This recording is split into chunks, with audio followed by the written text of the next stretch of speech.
All right, folks, buckle up.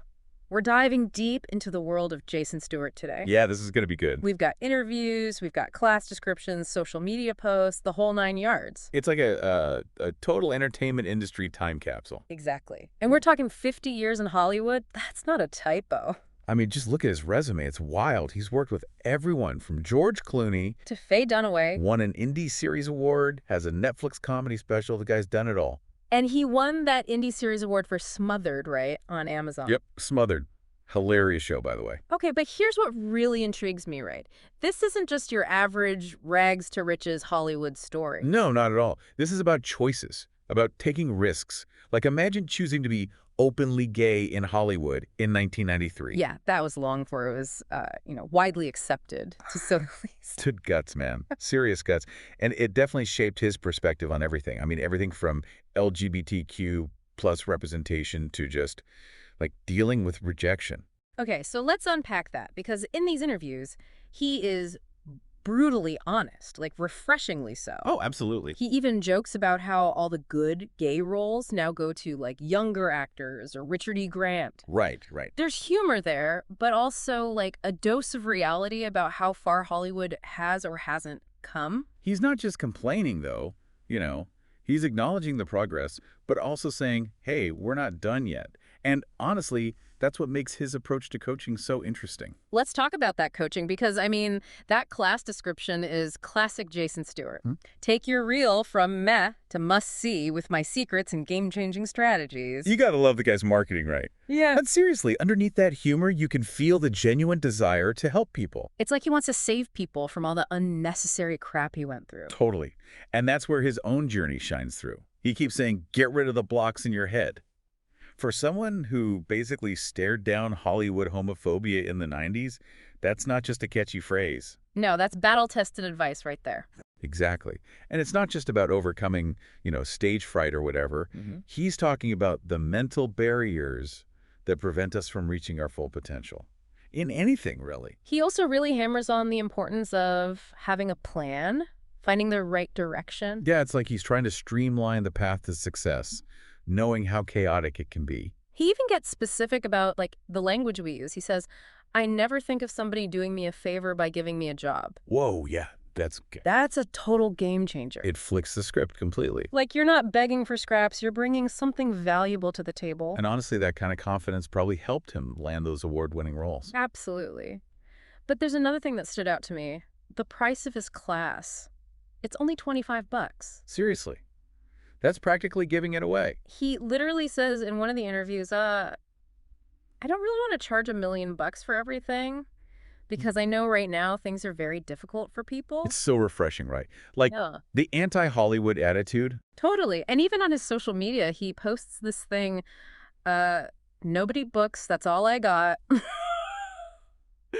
Love it. It's funny, but it's also a good kick in the pants for anyone getting lazy. It's like, come on, people, step it up. So we've got this super successful comedian, actor, now coach with a totally unique approach, but there's one more thing that sets him apart. Oh, yeah. I'm all ears. This film he's making, Redlining. Redlining.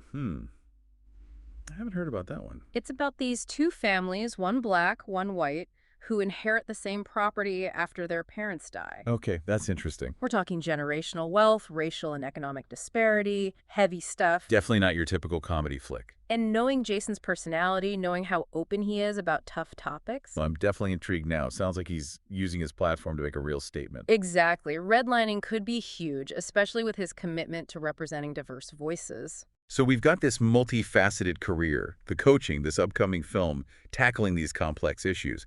But the big question for me is, how did he get here? How did Jason Stuart manage to navigate Hollywood for 50 years and still come out on top, on his terms? That's the million-dollar question. To answer that, we've got to dig a little deeper. Thankfully, you've given us plenty of material to work with. Let's do it. All right, let's get into it. It really is something else. To have the talent is one thing, but to last in Hollywood for 50 years. Yeah, it takes a whole other level of, skill set or something. Oh, yeah, for sure. And he seems to have mastered it, like it's woven right into his coaching. He keeps talking about this getting rid of the blocks in your head thing. Right. What do you think he means by that specifically? Well, I think it goes beyond just like stage fright.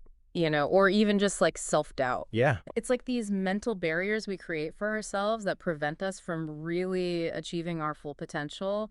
And for him, those barriers were probably like tenfold because of, being an openly gay performer back in the day. Right. It was a different time. Totally. So you can just imagine the internal battles he must have been fighting, alongside the external prejudice. Oh, absolutely. And it's incredible that he didn't just survive, but he thrived. Yeah, he built a career and a successful one at that. Exactly. And that resilience, it's like a key part of what he's trying to pass on now. For sure. For sure. But it's not just resilience, though, right? No, it's not. It's like this real strategic thinking. Like, remember how he talks about, having a plan, finding the right direction? Oh, yeah, all the time. It suggests a really deliberate approach to navigating the industry, which I think is huge. It's like he learned how to play the game, and now he's sharing the playbook. Yeah, exactly. He even talks about the language we use, like when he says, I never think of somebody doing me a favor by giving me a job. I mean, That is so powerful, right? well, that's huge. It changes the whole dynamic. It does. You're not begging for scraps. You're offering something valuable. Exactly. And I bet that kind of confidence helped him land those award-winning roles like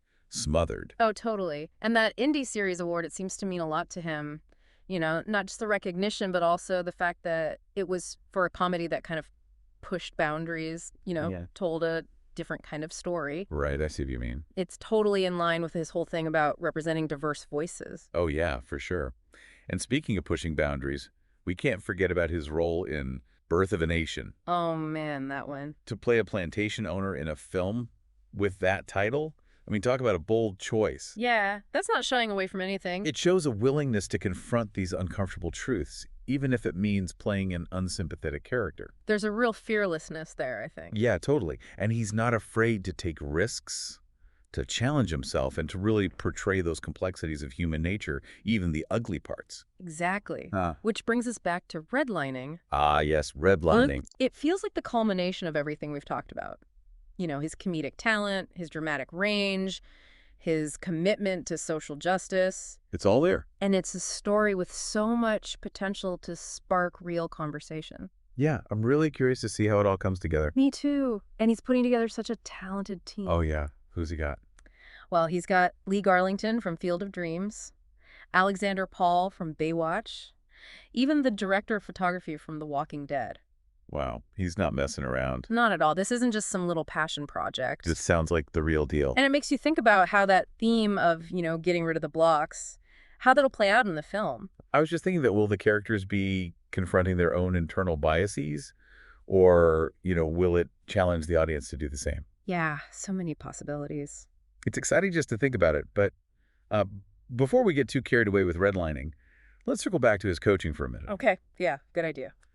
We've talked about, the mental aspects and the strategic thinking, but what about the practical advice he gives, like the actual nuts and bolts stuff? Right, because there's a goldmine of information in that class description and the interviews.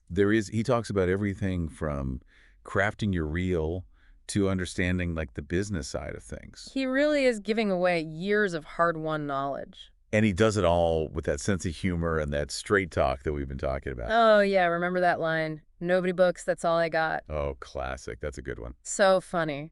But it's also a good reminder that talent alone isn't enough. No. You got to put in the work and always be pushing yourself. It's that combination of hard work, talent, and that belief in himself that really allowed him to thrive in Hollywood for, 5 decades. It's true. But there's another element to his success that I think we need to talk about. Oh, yeah. What's that? His generosity. I mean, it's kind of amazing, right? Like, he could just be chilling out, enjoying, the fruits of his labor after 50 years. Absolutely. But instead, he's pouring energy into helping other people achieve their dreams. Doesn't really seem like the typical Hollywood move, does it? Not at all. And it really does speak volumes about him, Oh, yeah, for sure. It's reflected in everything, the low price of his class, this movie he's making that tackles these big issues. Exactly. So let's go back to that class for a second, because he's promising to take your reel from meh to must see, right? Right. But what does that even mean? Like, is it just about technical skills, or is there more to it? I think it's got to be deeper than that, right? He's talking about finding your voice, creating a reel that stands out and showcases who you are. Yeah. Remember, he uses that phrase, game-changing strategies. It's about knowing those unwritten rules of the industry, the things that really grab a casting director's attention. And he's super practical too. Like he talks about having a plan, knowing how to market yourself, Oh, yeah. how to talk to those industry Right, professionals. because talent's only part of it. Exactly. And his experience there is just invaluable. Oh, totally. Like, he's been on both sides of the equation. He knows what works, what doesn't, and he's not afraid to share it. And he does it with that honesty that we were talking about. Yeah.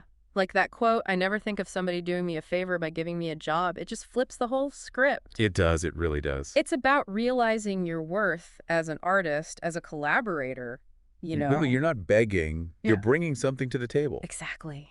And that kind of confidence, man, that can make or break you. Oh, for sure. And it goes right back to that idea of getting rid of the blocks. Because so much of it is mental. It's believing in yourself, knowing what you're worth, not letting fear win. And who better to teach those lessons than someone who's been through it all? I mean, rejection, prejudice, all the Hollywood craziness. Jason's story is like a masterclass in resilience and adaptability and just staying true to who you are. Yeah, it really is. And don't forget that other great line, nobody books, that's all I got. Oh man, classic. So funny, but also such good advice. You gotta keep pushing, keep growing. Exactly. It's what keeps you relevant, keep you pushing boundaries. Look at his career, right? Stand-up comedian, TV actor, film actor, now a director tackling these important social issues. The guy never stops. Never stops. He's a real inspiration, not just for performers, but anyone who wants to live a creative life. It shows you that you can succeed on your own terms without compromising your values or your vision. So as we wrap up this deep dive, I'm just left with this feeling of, I don't know, admiration for the guy. Me too, Jason Stuart, man, what a guy. Talented artist, a generous mentor, a powerful advocate for change. I hope everyone listening is feeling inspired because I know I am. Yeah, and I think he'd want us to walk away from this not just as like passive listeners, but to actually go out there and do something. Get out there and make it happen. So go check out his work, keep an eye out for redlining, and remember, nobody books. That's all I got.